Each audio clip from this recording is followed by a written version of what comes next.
قاف والقرآن المجيد بل عجبوا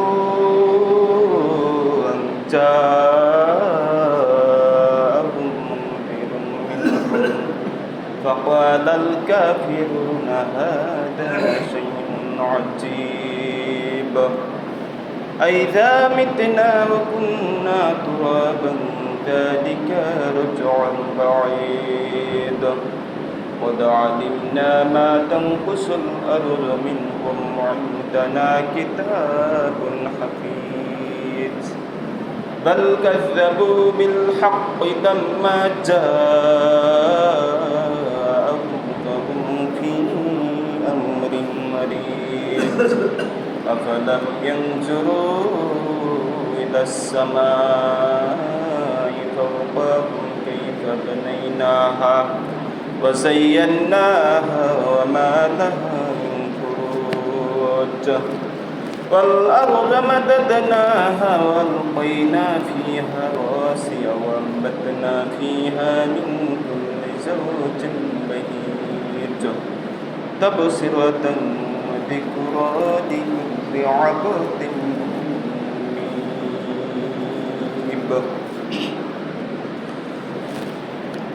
وقال الله تعالى في سورة التوبة عن النبي صلى الله عليه وسلم أعوذ بالله من الشيطان الرجيم ما كان للنبي والذين آمنوا أن يستغفروا للمشركين ولو كانوا أولي قربى من بعد ما تبين لهم أنهم أصحاب الجحيم وقال الله تعالى إنك لا تهدي من أحببت ولكن الله يهدي من يشاء وهو أعلم بالمهتدين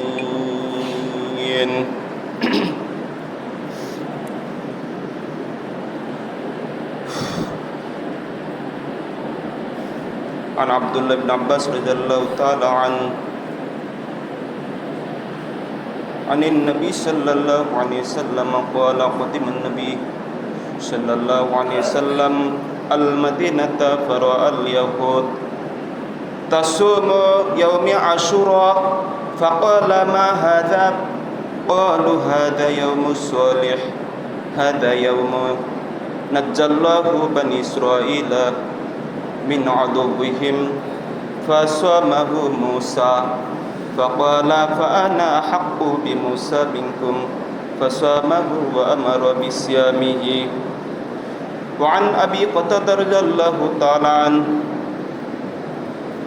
قال قال رسول الله صلى الله عليه وسلم صيام يوم عاشوراء أحتسب على الله أن يكفر السنة التي قبله رواه مسلم وقال الله تعالى في شأن محمد صلى الله عليه وسلم إن الله وملائكته يصلون على النبي يا أيها الذين آمنوا صلوا عليه وسلموا تسليما اللهم صل على محمد وعلى آل محمد كما صليت على إبراهيم وعلى آل إبراهيم إنك حميد مجيد اللهم بارك على محمد وعلى آل محمد كما باركت على إبراهيم وعلى آل إبراهيم إنك حميد مجيد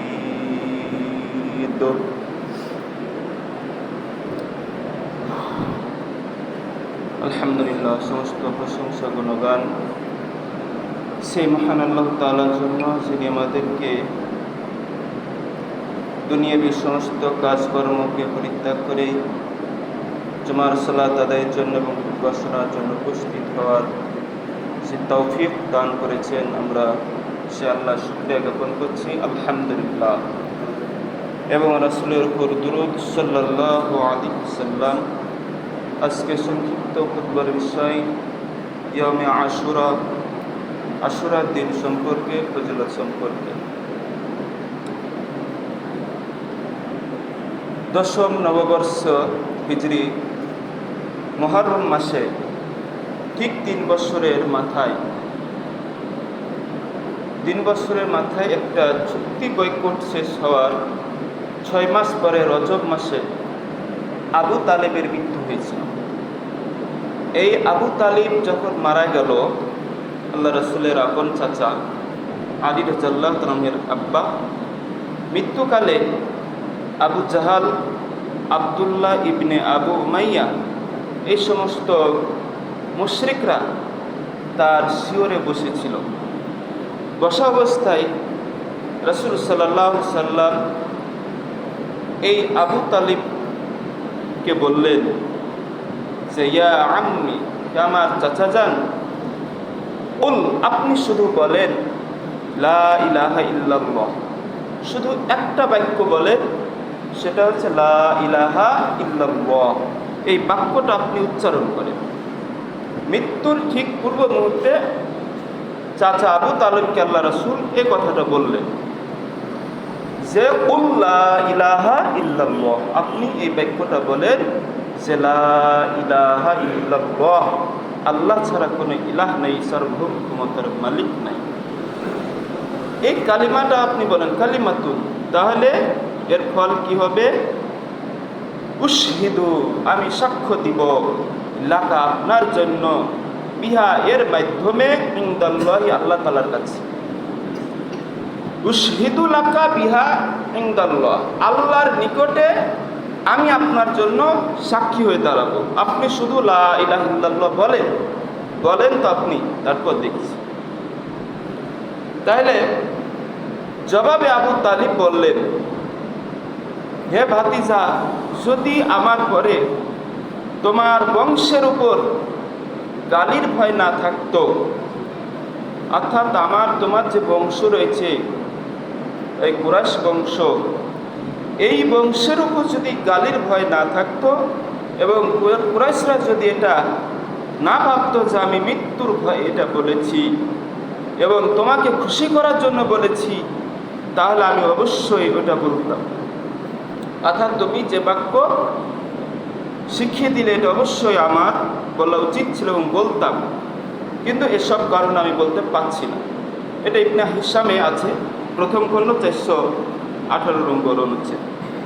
এরপরে যখন মৃত্যু ঘনিয়ে আসলো, তখন আবু জাহাল এবং তার সহোদর, তার দলের যে লোকগুলা ছিল, তারা তার পাশে বসে, ওই পুত্রীয় ভাই আবদুল্লাহ ইবনে আবি উমাইয়া, এরা সবাই পাশে বসে আছেন। বারবার তাকে বলছে, দেখো ভাই, তুমি, তাকে উত্তেজিত করছে এবং বলছে যে তার গব আন মিল্লাতে আব্দুল মুত্তালিব, তুমি কি তোমার পিতা আব্দুল মুত্তালিবের মিল্লাত থেকে, আদর্শ থেকে বিচ্যুত হবে? এটা কি ছেড়ে দিবে? আর তার গব তুমি কি ছাড়বে? অথবা তারই গব তুমি কি ছেড়ে দিবে? তখন জবাবে আবু তালেবের মুখ থেকে শেষ বাক্য বেরিয়ে আসলো, আনা আলা মিল্লাতি আব্দুল মুত্তালিব, আনা আলা মিল্লাতি আব্দুল মুত্তালিব, আমি আব্দুল মুত্তালিবের আদর্শের উপর, ধর্মের উপর থেকে গেলাম। এটা আর রওজুল উনুফ 2য় খণ্ড 223 নম্বরে আছে। তখন আল্লাহ রাসূল সাল্লাল্লাহু আলাইহি সাল্লাম এরপরও হাল ছাড়লেন না। তিনি জবাব দিলেন কি? রাসূল আকরাম বলে উঠলেন, লা আস্তাগফিরুন্না লাকা, অবশ্য আমি ক্ষমা চাইতে থাকবো আপনার জন্য। আপনি যতই এটা ওটা বলেন না কেন, আপনার জন্য আমি ক্ষমা চাইবো, যেহেতু আপনি আমার চাচা, আমি আপনার ভাতিজা।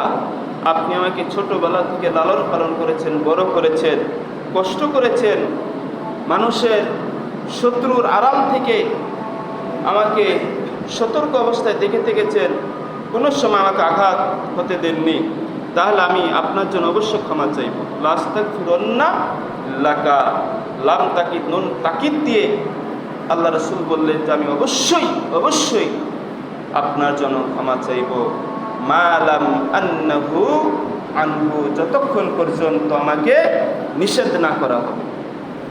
আল্লাহ আপনার জন্য যে ক্ষমা চাইব, ক্ষমা চাওয়াটা আল্লাহ যতক্ষণ নিষেধ না করবে ততক্ষণ আমি আপনার জন্য ক্ষমা চাইতে থাকব।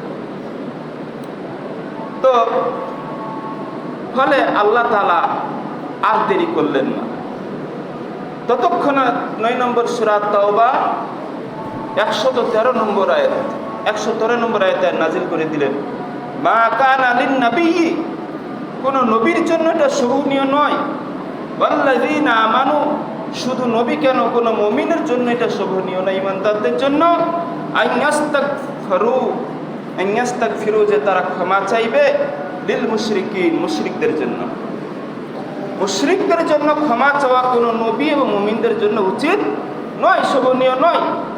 ওয়ালাউ কানু, যদিও তারা হয় উলি কুরবা, নিকট আত্মীয়। তার মানে আবু তালেব আল্লাহ রাসূলের আপন বংশের, রক্তের বংশ, আপন চাচা ছিলেন। যদিও তিনি আবার তারই সেই ছেলে আলীর সাথে তার মেয়ের বিয়ে দিয়েছেন, তাহলে দুই দিক থেকে সম্পর্ক অতি নিকটবর্তী। আল্লাহ তাআলা বললেন যে যতই নিকটবর্তী হয়, উলিল কুরবা হোক না কেন, নিকট আত্মীয় হোক না কেন, আপনার জন্য তাদের পক্ষে ক্ষমা চাওয়া উচিত হবে না, আপনি এবং মুমিনদের জন্য। মিন বাদি মা তাবায়্যানা লাহুম, তাদের কাছে স্পষ্ট দলিল আসার পরও যদি তারা গোমরাহিতে থেকে যায়, অর্থাৎ একথা স্পষ্ট হওয়ার পর যে আন্নাহুম আসহাবুল জাহিম, অবশ্যই তারা জাহিমের অধিবাসী, জাহান্নামে তাদেরকে যেতে হবে, এ সমস্ত লোকেরা জাহান্নামী, অতএব আপনি তাদের জন্য ক্ষমা চাওয়ার কোনো সুযোগ নাই। এই যে গুরুত্বপূর্ণ কথা আল্লাহ তাআলা নাজিল করলেন সূরা তাওবা 113 নম্বর আয়াতে, আমার আপনার জন্য এত ইম্পর্টেন্ট একটা পয়েন্ট লিখে আসলো যে কাফের মুশরিক তারা যতই নিকট আত্মীয় হোক, নিজের চাচা হোক, নিজের পিতা হোক, নিজের ভাই হোক, সন্তান হোক, কশ্চিনকালও তাদের জন্য ক্ষমা চাওয়া যাবে না যদি তারা মুশরিক অবস্থায় মৃত্যুবরণ করে। এরপর রাসূল সাল্লাল্লাহু আলাইহি সাল্লামকে আল্লাহ তাআলা সান্ত্বনা দিয়ে আরেকটা আয়াত নাজিল করে দিলেন, সেটা হচ্ছে সূরা আল কসাস 28 নম্বর সূরা 56 নম্বর আয়াতে, ইন্নাকা লা তাহদি, নিশ্চয় আপনি হেদায়েত দিতে পারবেন না, মান আহবাবতা, যাকে আপনি ভালোবাসেন, একে হেদায়েত দেওয়ার দায়িত্ব আপনার নয়। ওয়ালাকিন্নাল্লাহ, বরং হেদায়েত দেওয়ার দায়িত্ব হচ্ছে আল্লাহ তাআলা, ইয়াহদি, হেদায়েত দিবেন, মান ইয়াশাউ, যাকে ইচ্ছা, ওয়া হুয়া আলামু বিল মুহতাদিন, আর আল্লাহ হচ্ছেন সব থেকে বেশি জানেন হেদায়েত প্রাপ্তদের সম্বন্ধে। সূরা কসাসের 56 নম্বর আয়াতে আল্লাহ তাআলা তাকে সান্ত্বনা দিলেন এই বলে। সম্মানিত মুসল্লিগণ, তাহলে মুহররম মাসে আল্লাহ রাসূলের চাচার যে ঘটনা, যে ঠিক 3 বছরের মাথায় একটা অঙ্গীকার বৈকট হয়েছিল মুশরিকদের সাথে, এরপরে 6 মাস পরে রজব মাস আসলো, এই রজব মাসে আবু তালিব মারা গেল। সেই আবু তালিবের জন্য আল্লাহ রাসূল ক্ষমা চাইলেন আল্লাহর কাছে, যদিও মৃত্যুর আগে তাকে বলা হলো আপনি শুধু লা ইলাহা ইল্লাল্লাহ বলেন, কিন্তু সে বলল না। সে তার পিতা আব্দুল মুত্তালিবের ধর্মের উপর থাকলো।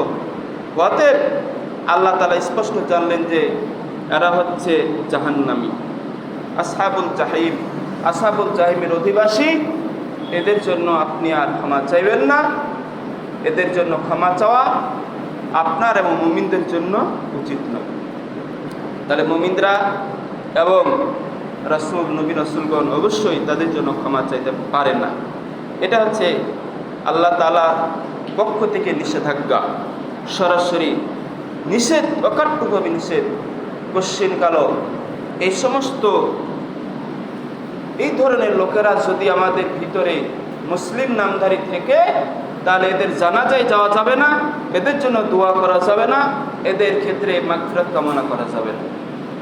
আমরা বাস্তবে দেখতে পাচ্ছি বর্তমান কৃষ্টি কালচার, বর্তমান সভ্যতা, বর্তমান সব কিছু নিয়মকানুন তাদের কৃষ্টি কালচারের সাথে মিশ্রিত হয়ে যাচ্ছে। সম্মানিত মুসল্লিগণ, তাহলে আল্লাহ তাআলা আমাদেরকে সতর্ক করেছেন আজ থেকে 1450 বছর আগে। এই 1450 বছর আগে সতর্কতাটা আমাদেরকে উপলব্ধি করতে হবে, জানতে হবে। যেহেতু আমরা জেনেছি, বুঝছি, শুনছি, এভাবে আর লেট করে লাভ নেই। হেদায়েতের আলোক পত্রিকা সেও ভাতিজাকে সব কিছুর বিনিময়ে আমৃত্যু আগলে রেখেও শেষ মুহূর্তে এসে আখিরাত সৌভাগ্যের পরশমণি হাতছাড়া হয়ে গেল। স্নেহসিক্ত ভাতিজা প্রাণ ভরে আকুতি ব্যর্থ হলো। শয়তানের প্রতিমূর্তি গোত্র নেতার প্ররোচনা জয়লাভ করলো। পিতৃধর্মের বহুত্ববাদের প্রতি তাদের আসক্তি থাকলো। এই দৃশ্য রাসূল সাল্লাল্লাহু আলাইহি সাল্লামের জন্য কত যে বেদনাদায়ক ছিল, কত কষ্টদায়ক ছিল। যে আপন চাচা আমাকে লালন পালন করলো, পিতা ছিল না, পিতার পরিবর্তে সে পিতার মতো করে আমাকে লালন পালন করেছে, মানুষের কষ্ট থেকে আমাকে, বিভিন্ন দিক থেকে আমাকে সেই ছায়ার মতো করে নিয়ে থেকেছে। সেই চাচা আজকে হেদায়েত অবস্থায় মৃত্যুবরণ করতে পারল না। তিনি অত্যন্ত মনে কষ্ট পেয়েছিলেন। তখন আল্লাহ তাআলা বলেন, ইন্নাকা লা তাহদি মান আহবাবতা, আপনি চাইলে আপনি যাকে ভালোবাসেন তাকে হেদায়েত করতে পারেন। আল্লাহ যাকে চাইবেন তাকে হেদায়েত করবেন, এবং হেদায়েত প্রাপ্তদের সম্পর্কে আল্লাহ বেশি জানেন। তাহলে আমাদেরকে দুঃখ কষ্ট করে লাভ নেই। আমরা চেষ্টা চালিয়ে যাব। আমাদের পিতৃপুরুষ, আমাদের আত্মীয় স্বজন, আমাদের পরিবার, আমাদের পাড়া প্রতিবেশী, আমাদের ভৌগোলিক এলাকার যত লোক ব্যক্তি আছে, যতটুকু সম্ভব, যেই ভাষা দিয়ে সম্ভব, যে আদর্শ দিয়ে সম্ভব, যে শিক্ষা দিয়ে সম্ভব, সেইভাবে তারাকে নিকটবর্তী করা, হেদায়েতের দিকে আল্লাহ নিয়ে আসবেন। তাদেরকে দাওয়াতের মাধ্যমে কাছে টেনে নেওয়া আমাদের সেরকম কর্তব্য থাকবে। কেননা যে চাচা দুনিয়াবি কারাগারে অবর্ণনীয় দুঃখ দর্শ স্পর্শ করেছেন, সর্বদা ঢালের মতো তাকে রক্ষা করেছেন, কষ্ট, দুঃখ, কষ্ট সব কিছু থেকে তাকে সবসময় নিয়ে থেকেছেন, বলা বাহুল্য এভাবে সর্বদা তাকদীর বিজয় হয়ে থাকে।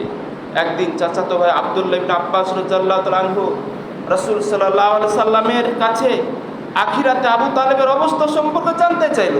যে আবু তালেব তো মারা গেছে, এর অবস্থা কীরকম? আল্লাহ রাসূল, আপনি বলেন তো,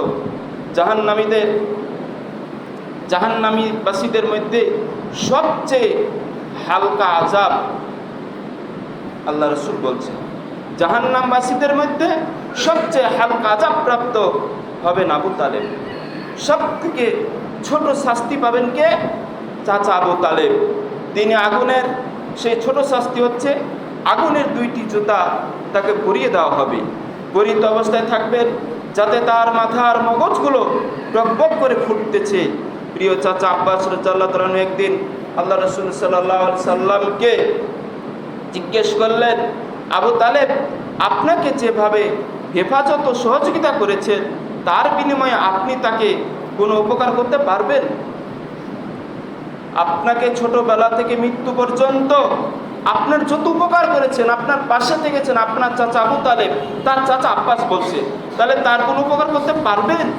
জবে রাসূল সাল্লাল্লাহু আলাইহি সাল্লাম বললেন, হ্যাঁ হ্যাঁ, আমি তাকে জাহান্নামের গভীরে দেখতে পেলাম, অথবা তাকে আল্লাহর হুকুমে সেখান থেকে বের করে টাকনো পর্যন্ত উঠিয়ে আনলাম। ওয়ালাউলা আনা লা কানা ফিদ দারকিল আসফালি মিনান নার, যদি আমি না হতাম তাহলে তিনি জাহান্নামের সর্বনিম্ন স্তরে থাকতেন। যদি আমি না হতাম তাহলে জাহান্নামের সব থেকে নিচের স্তরে আবু তালেব, চাচা আবু তালেব থাকতো। তার মানে তাকে টাকনো পর্যন্ত উঠিয়ে নিয়ে আসলাম। আবু সাঈদ খুদরি রাদিয়াল্লাহু তাআলা বলেন, আল্লাহ রাসূল সাল্লাল্লাহু আলাইহি ওয়াসাল্লাম বলেন, সম্ভবত কিয়ামতের দিন আমার সুপারিশ তার উপকারে আসবে, অথবা তাকে জাহান্নামের গভীর স্থানে নেওয়া হবে যা তার টাকনু পর্যন্ত পৌঁছবে। তার মানে এই নয় যে সে জাহান্নাম থেকে মুক্তি পাবে, জাহান্নামে থাকবে, কিন্তু নিচ থেকে ওপরে তাকে নিয়ে আসা হবে, তারপরে সে জাহান্নামী থাকবে এবং তাতে তার মস্তিষ্ক আগুনে টকবক করে ফুটবে, যেমন উত্তপ্ত কড়াইয়ে পানি ফুটে থাকে। অতএব আবু তালেবের এই হালকা আযাব তার আমলের কারণে নয়, বরং তাহাবে রাসূল সাল্লাল্লাহু আলাইহি সাল্লামের বিশেষ সুপারিশের কারণে। আল্লাহ রাসূল তার জন্য বিশেষ একটা সুপারিশ করবে, বিদায় তাকে এই ছোট শাস্তিতে নিয়ে আসা হবে। আর সেটা হবে রাসূল সাল্লাল্লাহু আলাইহি সাল্লামের বিশ্বত্বের অন্তর্ভুক্ত, তার উচ্চ মর্যাদার কারণে যা আল্লাহ তাআলা তাকে দান করেছেন। মহান আল্লাহ তাআলা আমাদের সকলকে এই সমস্ত আচরণ থেকে, এই সমস্ত মানুষদের অনিষ্ট থেকে, যারা এই ধরনের আচরণ করে রাসূল সাল্লাল্লাহু আলাইহি সাল্লামের আদর্শ থেকে বিচ্যুত হয়ে যায়, মিল্লাতে রাসূলের আদর্শ থেকে বিচ্যুত হয়, আল্লাহর দিন থেকে দূরে সরে যায়, তাদেরকে অবশ্যই তাদের সংস্পর্শ থেকে কোনো দাওয়াত ছাড়াই, দাওয়াত দিতে না চাইলে অবশ্যই তাদের সংস্পর্শ থেকে অনেক অনেক অনেক দূরে থাকতে হবে, কেননা এরাই আমাদের ধ্বংসের কারণ হয়ে যাবে। মহান আল্লাহ তাআলা আমাদের সবাইকে হেফাজত করুন, ইমানের সহিত মৃত্যুবরণের তৌফিক দান করুন, ইমান এবং সঠিক আকীদা তাওহীদের উপর আমাদেরকে থাকার তৌফিক দান করুন।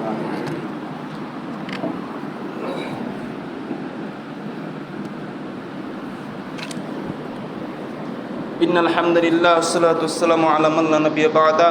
আউযু বিল্লাহি মিনাশ শাইতানির রাজীম। ইন্নাদ দীনা ইনদাল্লাহিল ইসলাম। মহান আল্লাহ তাআলা বলছেন যে সূরা আল ইমরানে, যে নিশ্চয় আল্লাহর নিকট সবচেয়ে সেই স্পষ্ট দিন, যেটা আল্লাহর কাছে যেটা মনোনীত দিন, আল্লাহর কাছে যেটা একমাত্র দিন, সেটা হচ্ছে ইসলাম। দিনকে আমরা ধর্ম বললে ভুল হবে, এটা পরিপূর্ণ জীবন বিধান। এটা রাসূলের জীবন দশাতে কমপ্লিট হয়ে গেছে। আল্লাহ রাসূলের মৃত্যুর পরে কোনো কিছু দিয়ে এটা কমপ্লিট হয় নাই। এটা যতদিন রাসূল সাল্লাল্লাহু আলাইহি ওয়াসাল্লাম বেঁচে ছিলেন, তার ইন্তিকালের সাথে সাথে এই ইসলামটা কমপ্লিট হয়ে গেছে, কোড অফ লাইফ হয়ে গেছে। সম্মানিত মুসলিমগণ, এই জন্য সামনে যে আশুরা আসছে, এই আশুরাকে কেন্দ্র করে অতিরিক্ত আমরা বাড়াবাড়ি করব না। আমাদের যেটা প্রধান মেন কাজ, সেটা হলো আশুরার সিয়াম রাখা। এই সিয়ামে আমাদের জন্য ফজিলত রয়েছে। কি ফজিলত? আন ইবনে আব্বাস রাদিয়াল্লাহু তাআলা আনহু বলছেন, কদিমান নবী সাল্লাল্লাহু আলাইহি সাল্লাম, আল্লাহ রাসূল সাল্লাল্লাহু আলাইহি সাল্লাম আসলেন আল মদিনাতে, ফারা আল ইয়াহুদা, তারপরে ইহুদিদেরকে দেখলেন, তাসুমু ইয়াউম আশুরা, তারা আশুরা সিয়াম রাখছে। ফাকালা, তখন আল্লাহ রাসূল বললেন, মা হাদা, এটা কি? তোমরা যে আশুরা সিয়াম রাখছো, তো এটা কি?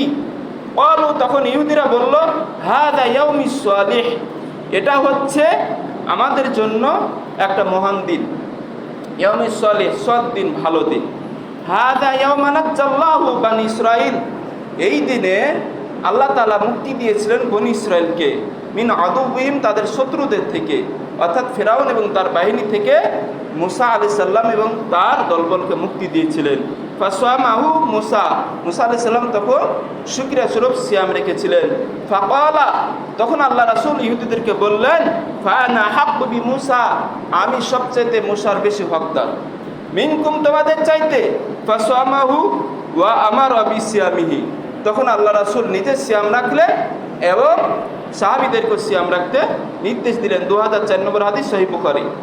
এরপরে আশুরা সিয়াম সম্পর্কে, গুনাহ মাফের সম্পর্কে আবু কাতাদা রাদিয়াল্লাহু তাআলা আনহু আরও বলেন যে আল্লাহ রাসূল সাল্লাল্লাহু আলাইহি সাল্লাম বলেছেন, সিয়ামা ইয়াউম আশুরা, আশুরার সিয়াম হচ্ছে, আশুরা সিয়ামের দিন হলো আহতাসিবু, আমি মনে করি, আলাল্লাহি, আল্লাহ তাআলার কাছে, আইয়ু কাফিরাস সানাতাল্লাতী ক্বাবলাহু, পূর্বের এক বছরের গুনার কাফারা, অর্থাৎ বিগত এক বছরে তার গুনাহ মাফ হয়ে যাবে যদি কেউ আশুরা সিয়াম রাখে।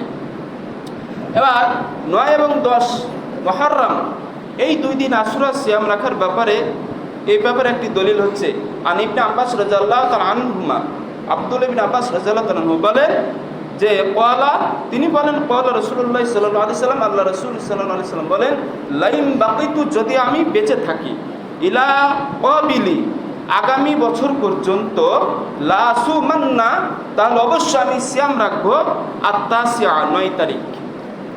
আগামী বছর যদি আমি বেঁচে থাকি তাহলে আমি 9 তারিখও সিয়াম রাখবো। এটা সহিহ মুসলিম হাদিস, অত্যন্ত গুরুত্বপূর্ণ।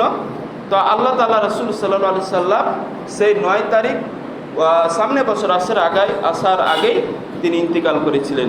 তো মহান আল্লাহ তাআলা আমাদেরকে এই আশুরা সিয়ামটা বেশি বেশি করে গুরুত্বর সহিত পালন করার তৌফিক দান করুন, যাতে আমরা এই আশুরা সিয়াম সুন্দরভাবে পালন করতে পারি। আশুরাকে কেন্দ্র করে শোক অনুষ্ঠান করা, মাতম করা, নিজেকে আঘাত করা, এগুলোতে ইসলাম বৈধ নয়, ইসলামের বাইরের কাজ। এই দিনে বেশি বেশি তওবা করতে হবে, ইস্তিগফার করতে হবে, দোয়া করতে হবে, নফল সালাত বা জিকির আজকার বিভিন্ন রকম ইবাদত করতে পারেন এবং আল্লাহ তাআলার কাছে বেশি ক্ষমা চাইতে হবে। বিশেষ করে এই সিয়ামটা রাখলে আপনার আমার জীবনের একটি বছরের বিগত 1 বছরের গুনাহ মাফ হওয়ার যে সুযোগ রয়েছে, আল্লাহ যেন সেই তৌফিক, সেই সুযোগকে কবুল করে নিন, আমিন। আল্লাহ আমাদের সকলের গুনাহ খাতা মাফ করে দিন। দুনিয়াবী সমস্ত কাজকর্মের ভিতরে যত পাপ অন্যায় হয়েছে, গুনাহ হয়েছে, সব মাফ করে দিন। আল্লাহ ভারত সহ সারা বিশ্বের মুসলিমরা আজকে নির্যাতিত, নিষ্পেষিত, আল্লাহ তাদেরকে কাফিরদের মুশরিকদের হাত থেকে রক্ষা করুন, হেফাজত করুন, পরিপূর্ণ হিদায়াত দান করুন। আল্লাহ তাআলা আমাদের মাঝে যারা অসুস্থ তাদেরকে সুস্থতা দান করুন, যারা জালেম তাদেরকে ধ্বংস করুন এবং যারা ঋণগ্রস্ত রয়েছে ঋণ থেকে মুক্তি দান করুন, যারা অসুস্থ রয়েছে অসুস্থতা থেকে মুক্তি দান করুন। আযহিবিল বাস রাব্বানা শাফা শাফি লা শিফা ইল্লা শিফাউকা শিফা লা ইউগাদিরু সাকামা রব্বিরহমহুমা কামা রাব্বায়ানি সগীরা রব্বিরহমহুমা কামা রাব্বায়ানি সগীরা রব্বানা তাকাব্বাল মিন্না ইন্নাকা আনতাস সামিউল আলিম ওয়া তুব আলাইনা ইন্নাকা আনতাত তাওয়াবুর রহিম সুবহানা রাব্বিকা রাব্বিল ইজ্জাতি আম্মা ইয়াসিফুন।